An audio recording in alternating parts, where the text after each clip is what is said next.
Hello everyone, welcome to my YouTube channel the law forever. So आज हम जो start करने वाले हैं वो है हमारा सबसे इम्पोर्टेंट टॉपिक सीपीसी का, जिसका नाम है रेस जुडिकेटा, जो सेक्शन 11 ऑफ सीपीसी बताता है। ठीक है ना। बेसिकली सेक्शन 11 क्या बोलता है सीपीसी का कि रेस जुडिकेटा क्या होता है। अगर हम देखें डॉक्ट्राइन ऑफ रेस जुडिकेटा, अगर आप देखें पीसीएसजे में किसी भी आप कॉम्पिटेटिव एग्जाम को ले लें, आप अगर आप लॉ ऑप्शनल की तरफ जाते हैं यूपीएससी में भी ये क्वेश्चन हर बार रिपीट होता है। अगर एक साल नहीं आया तो अगले साल तो डेफिनेटली मान के चलो कि ये वाला जो टॉपिक है, ये जो क्वेश्चन है, ये आना ही आना है।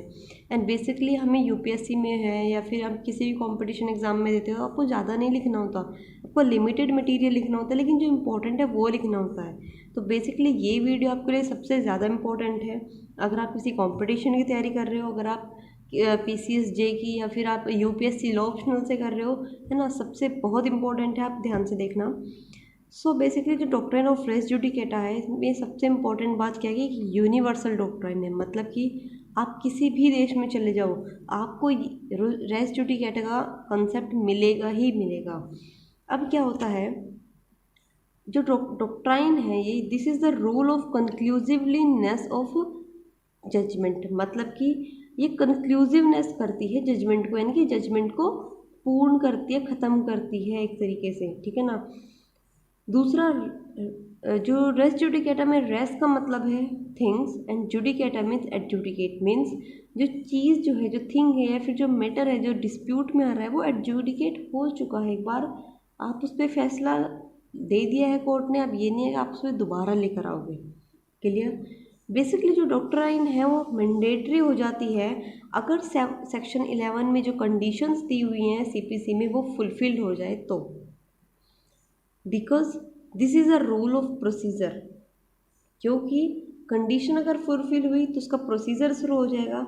अगर रूल ऑफ प्रोसीजर है, इसका मतलब हम मान सकते हैं कि so we can waive it, हम इसको छोड़ भी सकते हैं, हम इसको वेव भी कर सकते हैं। क्लियर। एंड जैसे कि ये डॉक्ट्राइन क्या है, एक बेसिकली कोडिफाइड लॉ में दी गई है, यानी कि this is a statutory doctrine. ठीक है ना, स्टैट्यूटरी डॉक्ट्राइन है। Then the doctrine is based upon justice, equity and good conscience. And the doctrine is for both public justice and private justice. CPC जो रेस जुडिकेटा आप public justice के लिए भी आप यूज़ कर सकते हो, प्लस आप प्राइवेट जस्टिस के लिए भी यूज़ कर सकते हो। ठीक है। देन इसका डॉक्ट्राइन का ऑब्जेक्ट क्या था, ये डॉक्ट्राइन का ऑब्जेक्ट क्या था, ये था to give correctness and finality to the judgement. अब सपोज करो, इस पूरे कंसेप्ट को एक एग्जांपल से समझाऊंगी कि ए और बी के बीच में डिस्प्यूट हुआ। अब ए के फेवर में जजमेंट आ गया तो बी बुरा मान गया, बी ने क्या कर दिया, अपील कर दी। फिर अपील में बी के फेवर में आंसर आ गया, जजमेंट आ गया, सॉरी, यहाँ पर ए बुरा मान गया, ए ने फिर अपील कर दी। तो ऐसे ही अगर आप बार बार अपील करोगे तो ऐसे तो जजमेंट आएगा ही नहीं ना। इसलिए डॉक्ट्राइन ऑफ रेस जुडिकेटा लाया गया कि अगर एक बार जो मैटर है वो कोर्ट में लाया गया, उस पर जजमेंट आ गया है, आपने उसकी अपील दी, अपील में जजमेंट आ गया कोई, फिर आप उसको फर्दर आप उसको क्या कर सकते हो, उसको केस को आप दोबारा से फाइल नहीं कर सकते हो। या फिर ऐसे समझो, ए और बी के बीच में किसी मकान को लेकर झगड़ा था कि ये मकान है किसका। क्लियर। अब 2 महीने बाद में जजमेंट आ के जो मकान है उसका ओनर बी को माना जाएगा। Is it clear. अब ए जो है, ए ऐसा नहीं है कि ए के दिमाग में 15 दिन बाद फिर से चुल उठी और फिर से वो सेम केस लेकर, सेम फैक्ट्स को लेकर कोर्ट पहुंच गया कि जब मुझे फिर से जवाब चाहिए, है ना। तो जो जजमेंट एक बार एडजुडिकेट हो जाता है, जो मैटर एक बार एडजुडिकेट हो गया कोर्ट के द्वारा, आप उसको दोबारा से कोर्ट में नहीं लेकर आओगे। यही बेसिकली इस डॉक्ट्राइन का पूरा मोटिव है। क्लियर।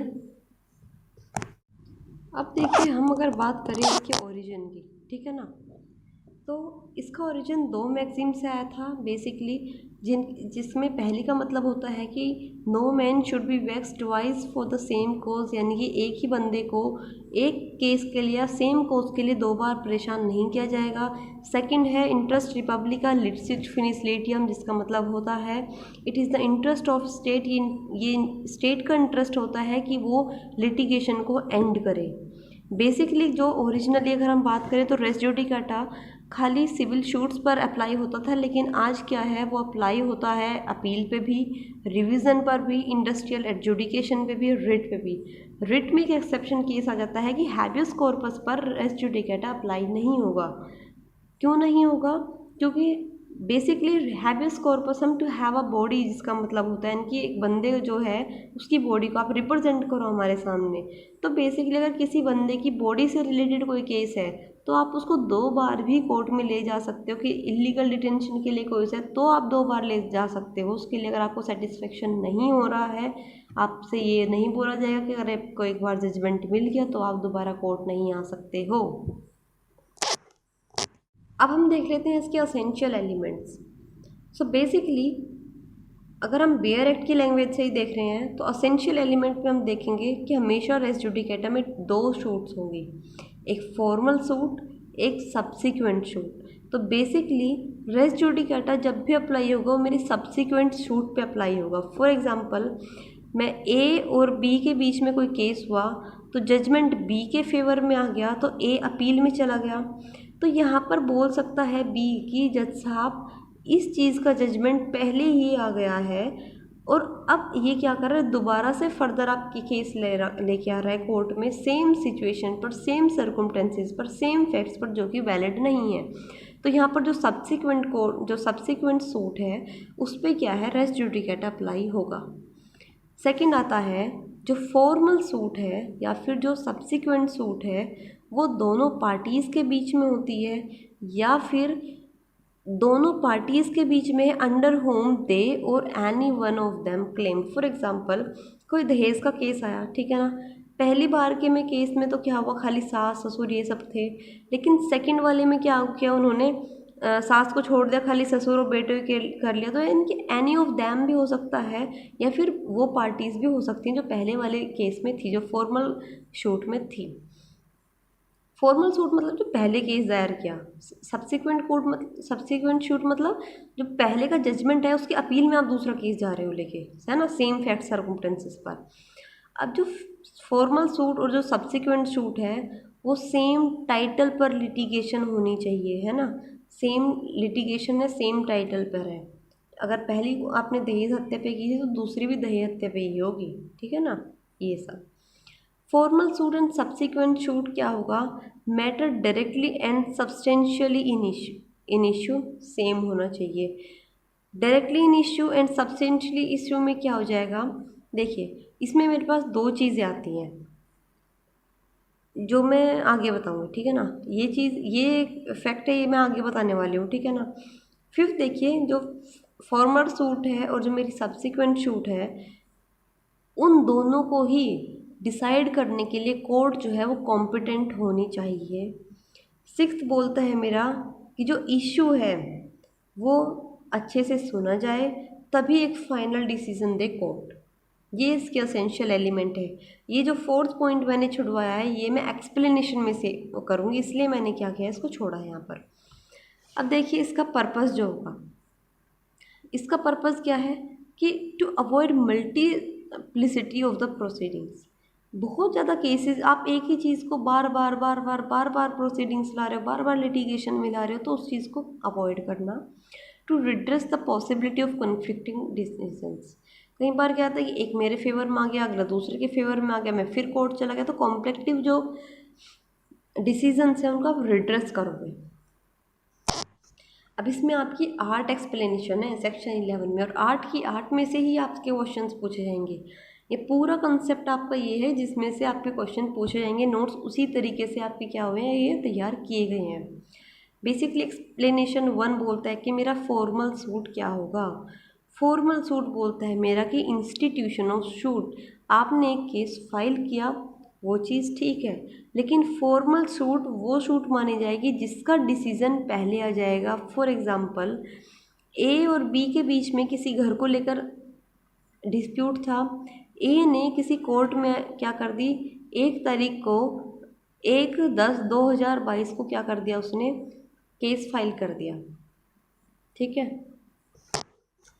अब जो बी था उसने भी सेम कोर्ट में क्या कर दिया, केस फाइल कर दिया सेम डेट पर, लेकिन जो बी वाली कोर्ट था उसका डिसीजन पहले आ गया, ए का बाद में आएगा, तो फॉर्मल सूट क्या मानी जाएगी? जिसका डिसीजन पहले आएगा उसका। क्लियर? एक्सप्लेनेशन 2 बोलते हैं मेरा कॉम्पिटेंसी ऑफ कोर्ट, कि जो कोर्ट है वो कॉम्पिटेंट होनी चाहिए डिसीजन को शॉर्ट आउट करने के लिए, इसमें जो राइट टू अपील है वो कंसिडरेबल नहीं होता।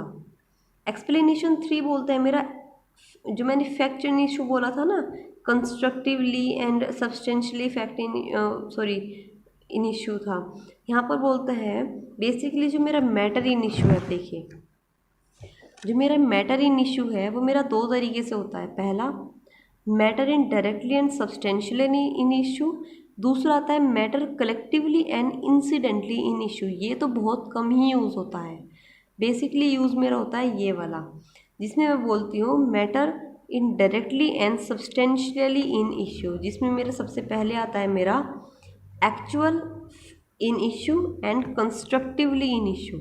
एक्चुअल इन इशू मेरा एक्सप्लेनेशन 3 में दे रखा है, एंड एक्सप्लेनेशन 4 बोलते हैं मेरा कंस्ट्रक्टिवली इन इशू। अब जो एक्चुअल इन इशू है इसका मतलब क्या होता है कि जिसमें एक पार्टी रेज करती है क्वेश्चन, दूसरी पार्टी उसको डिनाई कर देती है। एक्सप्लेनेशन 4 क्या बोलते हैं? कंस्ट्रक्टिवली इन इशू, मतलब कि कंस्ट्रक्टिव रेस जुडिकाटा कब अप्लाई होगा? जब एक बंदा उस इश्यू को रेज कर सकता था बट उसने रेज नहीं किया, तो वो ऐसा माना जाएगा कि वो जो इशू था वो रेज किया गया है, वो हर्ड किया गया है और उसको आपके अगेंस्ट में क्या किया गया है? सुना गया है। फॉर एग्ज़ाम्पल कुछ वकील बहुत शातिर होते हैं, अपने आप को बहुत चालाक मानते हैं, तो वो क्या करते हैं, कुछ फैक्ट्स को छोड़ देते हैं कि अगर हमें बाई चांस एक ही हम केस हार गए तो हम दूसरे में इस फैक्ट को यूज़ कर सकते हैं। अब जो यहाँ पे कंस्ट्रक्टिव का क्या मतलब है कि जब आप एक ही केस में वो सारा मैटर ला सकते थे लेकिन आपने नहीं लाया, तो आप ये नहीं कह सकते कि जज साहब ये चीज़ छूट गई है ना, आप इस चीज़ को अब ऐड कर लो। तो आप ये चीज़ पहले आपको उठाने थे, तब तो कहते हैं कि केस पूरा सुनो और पूरा का पूरा ही आप जज के सामने लेकर आओ एक वैलिड डिसीजन के लिए। अगर आप कोई पॉइंट छोड़ देते हो या फिर आपके अगेंस्ट में कोई आ गया जजमेंट उस पॉइंट की वजह से, उस पॉइंट को छोड़ने की वजह से, तो वो आप ये नहीं कह सकते कि जज साहब मैं ये पॉइंट को भूल गया था लाना। वो जज ये डीम करेगा कि वो रेज भी हुआ है, वो सुना भी गया है और वो इस कदर सुना गया कि वो आपके अगेंस्ट में यूज़ किया गया है। क्लियर? तो कंस्ट्रक्टिव नोटिस बहुत इंपॉर्टेंट है, इससे डायरेक्ट क्वेश्चन पूछा जाता है कि कंस्ट्रक्टिव नोटिस जो है वो कौन से एक्सप्लेनेशन में दिया गया है? एक्सप्लेनेशन 4 में। एक्सप्लेनेशन 5 बोलता है कि जो प्लेंट रिलीफ आपको मिलता है, आप अगर कोई भी केस फाइल करो तो आप प्रेयर देते हो ना कि जज साहब मुझे ये भी चाहिए, ये भी चाहिए, ये भी चाहिए, ये भी चाहिए, तो उनमें से सपोज करो जज ने 2 बात आपकी मान ली, कुछ आपके फेवर में है, लेकिन कुछ पॉइंट पर जज साइलेंट रह गया, कुछ उसने बोला ही नहीं कि ठीक है भैया तुम्हें ये 2 पॉइंट मिल जाएंगे, इन 4 पे वो चुप रहा, तो वो ऐसा माना जाएगा कि वो रिफ्यूज़ल है, क्योंकि अगर उसको एक्सेप्ट करना था तो वो उन 2 के साथ में उन 4 को भी बोलता कि सब कुछ आपको क्या है, ये पूरा का पूरा डिग्री जो है वो आपके फेवर में आई है। अगर वो उनको नहीं यूज, अगर उन पे वो साइलेंट है तो उसका मतलब क्या है कि वो रिफ्यूज़ल है। एक्सप्लेनेशन 6 बोलता है रिप्रेजेंटेटिव प्रोसीडिंग। अब हमने देखा कि जो रेस जुडिकेटा था, मैंने देखा अपील पे भी, रिवीजन पे भी, इंडस्ट्रियल पे भी, है ना, रिट्स पे भी यूज़ होता है। तो हमने बोला कि रिप्रेजेंटेटिव प्रोसीडिंग पर भी एप्लीकेबल है, मतलब कि कोई केस आपके रिप्रेजेंटेटिव्स पर लेकर है तो वो भी एप्लीकेबल रहेगा, उन पे भी जो रेस जुडिकेटा अप्लाई होगा। 7th एक्सप्लेनेशन बोलता है मेरा एग्जीक्यूशन प्रोसीडिंग। आप जब तक किसी डिग्री को एग्जीक्यूट नहीं कराओगे तो उसकी कोई भी वैल्यू नहीं रहेगी। मतलब कि ए और बी के बीच में किसी घर को लेकर क्या हुआ, डिस्प्यूट हुआ, जो डिस्प्यूट था वो बी के फेवर में आया, लेकिन बी कैसे उसको वो करवाएगा अपना एनफोर्स। अब ए तो घर खाली कर नहीं रहा तो कैसे करवाएगा, तो एग्जीक्यूट करवाना पड़ेगा ना, उस डिग्री को एग्जीक्यूट करवाना पड़ेगा ना, उस प्रोसीडिंग को। तो एग्जीक्यूशन प्रोसीडिंग पर भी क्या है, रेस जुडिकेटा अप्लाई होएगा। और एक्सप्लेनेशन 8 सिंपल सी बात क्या बोलता है, कोर्ट ऑफ लिमिटेड ज्यूरिसडिक्शन। कि कोर्ट ऑफ लिमिटेड ज्यूरिसडिक्शन क्या है कि